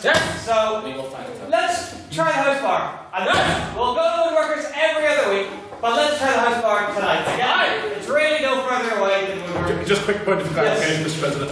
For anyone who might be confused, there are now two house bars. There's one on the Strandless and there's one in Botanic. Yes. So go to the Strandless. So what I'm referring to is directly opposite the table here. So there we go. Right! Go and sit in the immediate lecture room. It's not! It is absolutely not further away than woodworkers. Anyway, very nice to vote. The motion was this House would invade the Soviet Union 1945. All those who would like to vote in favour of the motion, and also bear in mind that this is a vote on speakerability, please raise your hand and say aye! Aye. 1, 2, 3, 4, 5, 6, 7, 8, 9, 10. Mr. Secretary. Are we actually allowed to All those who believe the opposition spoke better, please raise your hand in your membership cards and say nay! Nay. 1, 2, 3, 4, 5, 6, 7, Mr. Secretary. And all those who believe both sides spoke equally well, equally fairly, or wish to express no opinion on the matter whatsoever, set live, set right, say meh! Meh! Got 1, 2, 3, 4, 5, 6, 7, 8, 9, 10, Mr. Secretary. 11. 11, we'll get to 11. Mr. Secretary, could you please read back the vote? In favour of the proposition, 11. In favour of the opposition, 7. With 11 abstentions, so the proposition and the people who have no opinion or don't care are tied. There we go, it's a tie!